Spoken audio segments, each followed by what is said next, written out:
ओम नमः शिवाय। श्री शिव महापुराण रुद्र संहिता सती खंड अध्याय 43। भगवान शिव का दक्ष को अपनी भक्त वत्सलता, ज्ञानी भक्त की श्रेष्ठता तथा तीनों देवताओं की एकता बताना, दक्ष का अपने यज्ञ को पूर्ण करना, सब देवता आदि का अपने अपने स्थान को जाना, सती खंड का उपसंहार और महात्म। ब्रह्मा जी कहते हैं, नारद, इस प्रकार श्री विष्णु के, मेरे देवताओं और ऋषियों के तथा अन्य लोगों के स्तुति करने पर महादेव जी बड़े प्रसन्न हुए। फिर उन शंभु ने समस्त ऋषियों, देवता आदि को कृपा दृष्टि से देखकर तथा मुझ ब्रह्मा और विष्णु का समाधान करके दक्ष से इस प्रकार कहा। महादेव जी बोले, प्रजापति दक्ष, मैं जो कुछ कहता हूँ सुनो। मैं तुम पर प्रसन्न हूँ। यद्यपि मैं सबका ईश्वर और स्वतंत्र हूँ, तो भी सदा ही अपने भक्तों के अधीन रहता हूँ। 4 प्रकार के पुण्यात्मा पुरुष मेरा भजन करते हैं।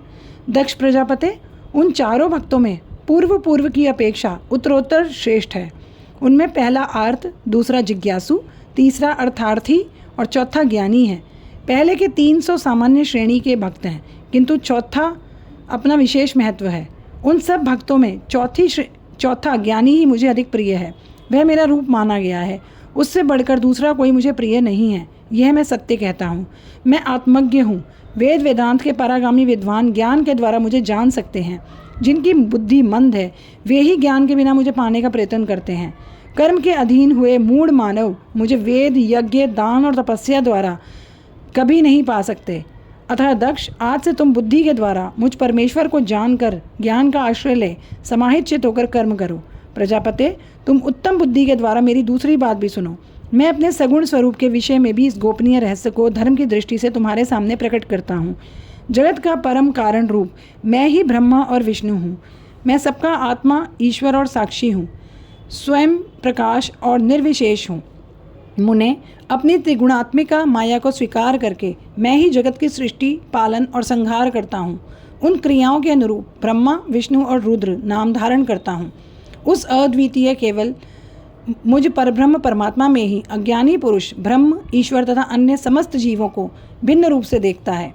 जैसे मनुष्य अपने सिर और हाथ आदि अंगों में ये मुझसे भिन्न है, ऐसी परकीय बुद्धि कभी नहीं करता, उसी तरह मेरा भक्त प्राणी मात्र में मुझसे भिन्नता नहीं देखता।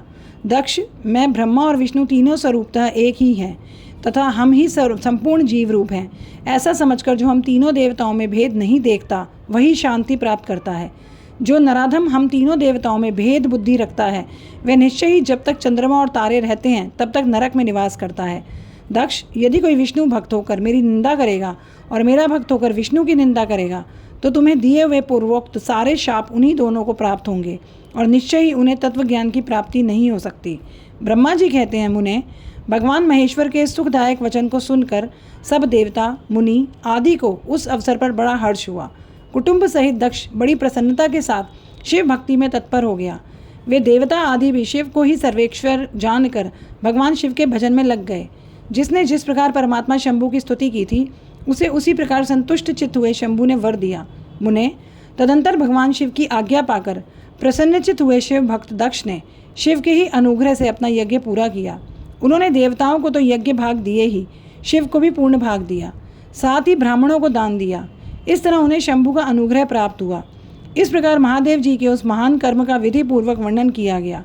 प्रजापति ने ऋत्विजों के सहयोग से उस यज्ञ कर्म को विधिवत समाप्त किया। मुनीश्वर, इस प्रकार पर ब्रह्म स्वरूप शंकर के प्रसाद से वह दक्ष का यज्ञ पूरा हुआ। तदंतर सब देवता और ऋषि संतुष्ट हो भगवान शिव के यश का वर्णन करते हुए अपने अपने स्थान को चले गए। दूसरे लोग भी उस समय वहाँ से सुखपूर्वक विदा हो गए। मैं और श्री विष्णु भी अत्यंत प्रसन्न हो भगवान शिव के सर्व मंगलदायक सुयश का निरंतर गान करते हुए अपने अपने स्थान को सानंद चले आए। सत्पुरुषों के आश्रयभूत महादेव जी भी दक्ष से सम्मानित हो प्रीति और प्रसन्नता के साथ गणों सहित अपने निवास स्थान कैलाश पर्वत को चले गए। अपने पर्वत पर आकर शंभु ने अपनी प्रिया सती का स्मरण किया और प्रधान गणों से उनकी कथा कही। इस प्रकार दक्ष कन्या सती यज्ञ में अपने शरीर को त्याग कर फिर हिमालय की पत्नी मैना के गर्भ से उत्पन्न हुई। यह बात प्रसिद्ध है। फिर वहाँ तपस्या करके गौरी शिवा ने भगवान शिव का पति रूप में वर्ण किया। वे उनके वामांग में स्थान पाकर अद्भुत लीलाएं करने लगी।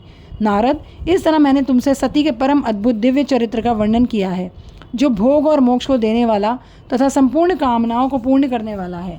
यह उपाख्यान पाप को दूर करने वाला, पवित्र एवं परम पावन है। स्वर्ग, यश तथा आयु को देने वाला तथा पुत्र पौत्र रूप फल प्रदान करने वाला है। तात, जो भक्तिमान पुरुष भक्ति भाव से लोगों को यह कथा सुनाता है वह इस लोक में संपूर्ण कर्मों का फल पाकर परलोक में परम गति को प्राप्त कर लेता है। अध्याय 43 समाप्त।